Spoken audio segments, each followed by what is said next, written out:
नमस्कार, म जीवन लैटेल 9 दिन पश्चात यहाँहरु समक्ष फेरि पनि उपस्थित भएको छु आफ्नो मनको कुरा लिएर। गएको भिडियोमा यहाँहरुले दिनुभएको क्रिया प्रतिक्रिया, यहाँहरुले दिनुभएको सल्लाह सुझावलाई मध्यनजर गर्दै यसपटक पनि उपस्थित भएको छु। अलिकति के फरक मनको कुरा गरौँ भनेर। हुन त मेरो मेन प्रोफेसन नेपाली सिनेमा, संगीत, आर्ट या नेपाली फिल्म त्यही नै हो। तर त्यो भन्दा बाहेक मलाई नेपाली साहित्य अत्यन्त मन पर्छ। नेपाली साहित्यको पनि कविताको पाटो अत्यन्त मनपर्ने पाटो हो। कविता विधा अत्यन्त मन पर्छ र आजको यस उपस्थितिमा त्यही प्रसंग कोट्याउँ भनेर म यहाँ उपस्थित भएको छु। र आज म 3वटा कविता पढ्न जाँदैछु। 3वटा कवितामा 2टा कविता स्रष्टाको हुनेछ र एउटा कविता मेरो आफ्नै। र ती 2 जना स्रष्टा मध्ये एकजना हुनुहुन्छ नेपाली चलचित्रका पुराना निर्देशक।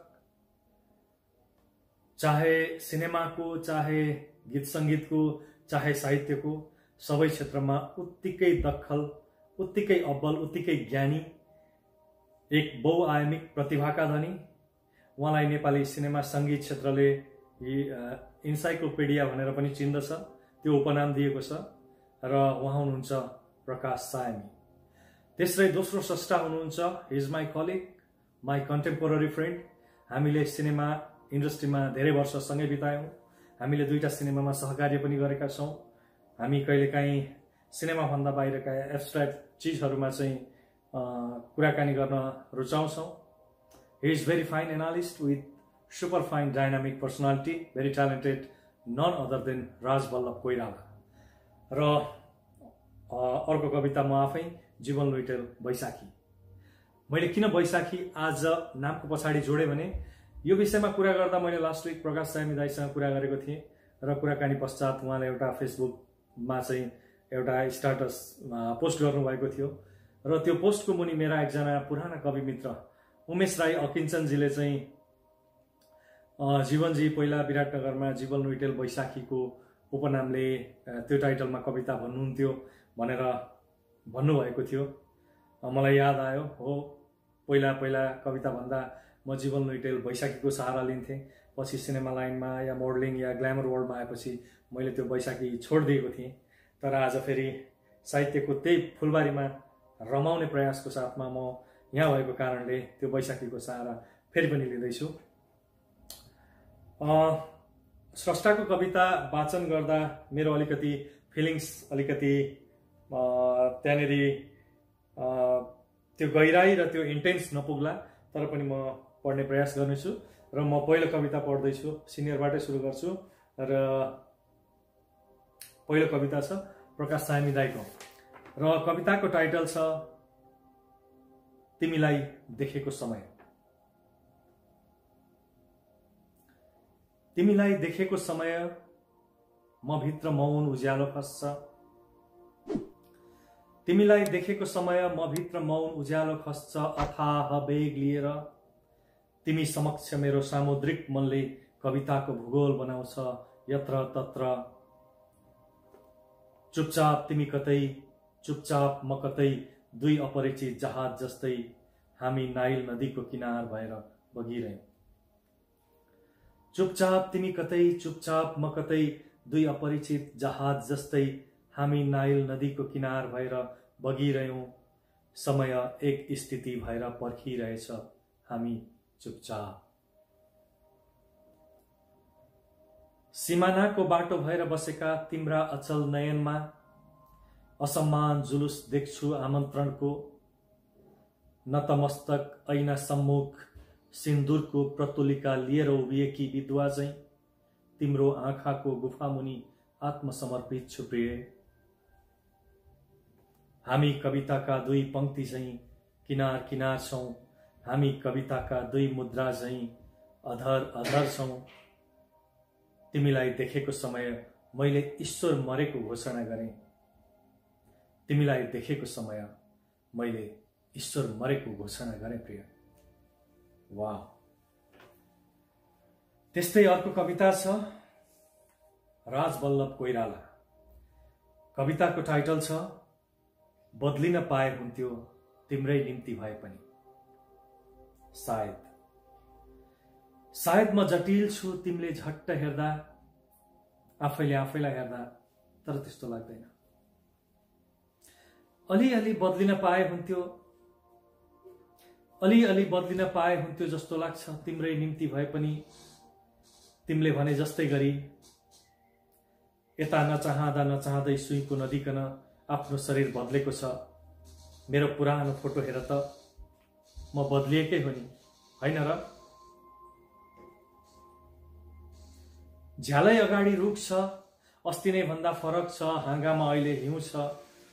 उहिले पात हुन्थ्यो, तर थाहा छ फेरि अझै लाग्ने रुख त उही हो नि। घाम पानीसँग जुत्दा कहिले पहेँलो हुन्छ, कहिले खिङ्रिङ्ग, 2-4 महिना मात्रै हो, फेरि उस्तै हुन्छ। अस्ति नै जस्तो तिमीले आफै देखाउने। म पनि त त्यही रुख जस्तै छु, कहिले नीलो हुन्छु, कहिले रातो हुन्छु, कहिले कालो हुन्छु। म पनि त त्यही रुख जस्तै छु, कहिले नीलो हुन्छु, कहिले रातो हुन्छु, कहिले कालो हुन्छु। थाहा छ म अलि जटिलै छु। तिमीले भने जस्तै गरी अलिअलि बदलिन पाए हुन्थ्यो जस्तो लाग्छ तिम्रै निम्ति भए पनि। अलिअलि बदलिन पाए हुन्थ्यो जस्तो लाग्छ तिम्रै निम्ति भए पनि। वाह, राज बल्लभ कोइरालाको। र अर्को कविता जीवन लैटल बैशाखी, मेरो आफ्नै। र यो मेरो नायक कविताबाट, नायक यो पुस्तकबाट चाहिँ म वाचन गर्न जाँदैछु। भनिन्छ साहित्य र सिनेमाको चाहिँ पनि अनुनाश्रित सम्बन्ध हुन्छ, र मलाई त्यस्तै लाग्छ। यो कविताको हकमा लागू भएको छ। प्रसङ्ग कोट्याउन चाहन्छु किनकि मैले यो कविता हिन्दी चलचित्र मोहब्बते हेरेर आएको रात लेखेको थिएँ। स्मृतिमा तिमी। अस्ति भर्खर जस्तो लाग्छ तिमीले जीवनका गीतहरू गाएको। अस्ति भर्खर जस्तो लाग्छ तिमीले जीवनका गीतहरू गाएको, अतीतका कथा अनि वर्तमानका कविताहरू सुनाएको। खै आजकल त तिमी पनि जुन जस्तै लुकामारी खेल्न थाल्यौ। स्मृति मात्र भए तिम्रा गीत, कथा अनि कविताहरू। कोसिस गर्छु चियाउन, कतै पूर्णिमा नै झुल्किन्छ कि देखिसके तिमी पुलकित भएको झिलमिल ताराहरू बीच। साँच्ची सुनाउन जुन तारा अनि आकाशका मिठा गीतहरू। सम्झन्छु तिमीले सुनाएका जीवनका पलहरू, तिम्रा सपना, तिम्रा विपना, आशा अनि उमङ्गहरू। कति लुकामारी खेल्छौ ताराहरूसँग, आउन सँगै गाउँ फेरि पनि तिम्रा हाम्रा प्रेमका गीतहरू। कति हराउँछौ औँसीको निस्लोट रातहरूमा, मनको दूरबीनले सिधै तिमीलाई आफै भित्र कैद गर्छु। डाहा लाग्छ तिम्रो सौन्दर्य प्रति, कतै ताराहरू बीच नै तिमी बलात्कृत हुने होइन। साँच्ची सुनाउन तिम्रा औँसीका कथाहरू, हाम्रो दूरीको साइनोसँगै निर्मोही समयले रचेका बिछोडका गीतहरू। अस्ति भर्खर जस्तो लाग्छ तिमीले जीवनका गीतहरू गाएको, अतीतका कथा अनि वर्तमानका कविताहरू सुनाएको। सम्झन्छु घृणामा माया खोज्ने, निराशामा आशा खोज्ने, अविश्वासमा विश्वास खोज्ने, हारमा जित खोज्ने, प्रेममा प्रीत खोज्ने तिम्रा कविताहरू। खै आजकल त तिमी पनि जुन जस्तै लुकामारी खेल्न थाल्यौ। मन मनै उधार भए तिम्रो हाँसो मुस्कान अनि तिपलहरू। स्मृति मात्र भए तिम्रा गीत, कथा अनि कविता। सक्यो, यही हो। आज